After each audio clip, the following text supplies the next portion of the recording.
আচ্ছা, আপনি কি কখনো ভেবে দেখেছেন কেন আপনার প্রিয় গাছের এমনভাবে নামকরণ করা হয়েছে?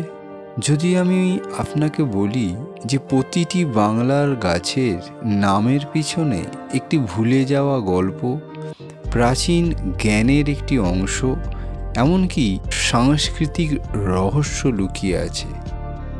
চলুন এই ভিডিওতে আমরা সেই রহস্য এবং প্রকৃতির ভাষায় নিহিত অবিশ্বাস্য বুদ্ধিমত্তা আবিষ্কার করি।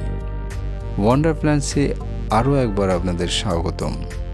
একটা সময় কল্পনা করুন যখন প্রতিটি গাছের নামই ছিল একটি ধাঁধা, একটা কবিতা, অথবা দেশের প্রাচীন জ্ঞানের সরাসরি যোগসূত্র। আপনি কি এই আকর্ষণীয় অভিযানে নামতে প্রস্তুত? আমরা আজকে বাংলার গাছের নামগুলির মনোমুগ্ধকর উৎসের গভীরে ডুব দিচ্ছি। প্রথমেই আসা যাক তুলসী গাছ নিয়ে। তুলসী, যা পবিত্র তুলসী নামেও পরিচিত, হিন্দু ধর্মে এটি একটি পবিত্র গাছ। এর নাম সংস্কৃত শব্দ তুলা থেকে এসেছে, যার অর্থ অতুলনীয়, অর্থাৎ যার তুলনাই করা যায় না। এই ভেষজটি তার ঔষধি গুণাবলীর জন্য সম্মানিত। এরপরে আসা যাক নিম গাছ। নিম গাছ, যা অ্যাজাদিরস্কা ইন্ডিকা নামেও পরিচিত, একটি শক্তিশালী জীবাণুনাশক এবং প্রদাহ বিরোধী গাছ। এর নাম সংস্কৃত শব্দ নিম্বা থেকে এসেছে, যার অর্থ সুস্বাস্থ্যের দাতা।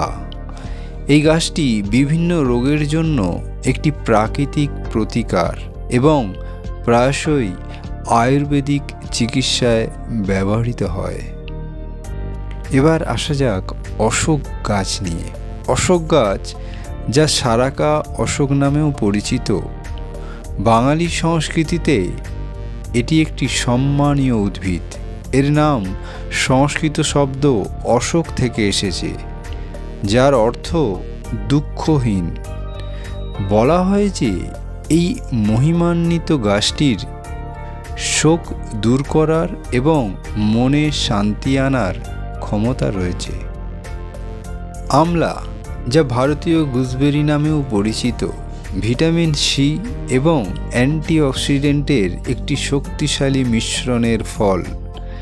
এর নাম সংস্কৃত শব্দ আমলকি থেকে এসেছে, যার অর্থ টক।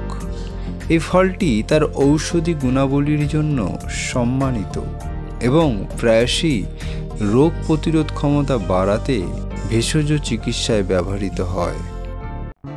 পরবর্তী ফল বেল। বেল গাছ হিন্দু ধর্মে একটি পবিত্র উদ্ভিদ। এর নাম সংস্কৃত শব্দ বিলভা থেকে এসেছে, যার অর্থ পবিত্র। এই গাছটি তার ঔষধি গুণাবলীর জন্য সম্মানিত এবং প্রায়শই বাঙালি পরিবারে পূজা করা হয়। অপরাজিতা। অপরাজিতা গাছের নামের উৎস হল অপরাজিত, যার অর্থ যাকে পরাজিত করা যায় না। এটি সংস্কৃত শব্দ থেকে এসেছে। এই নামটি গাছের শক্তি, বিজয় এবং ঐশ্বরিক সুরক্ষার প্রতীক হিসাবে বিবেচিত হয়।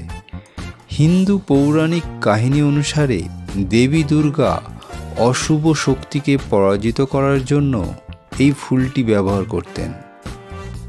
বন্ধুরা, এই ভিডিওতে আমরা বাংলার গাছেদের নাম ডিকোড করার মাধ্যমে প্রকৃতির রহস্য এবং বাঙালি সংস্কৃতিতে তাদের তাৎপর্য উন্মোচিত করার চেষ্টা করেছি। ভিডিওটি ভালো লাগলে শেয়ার করতে ভুলবেন না।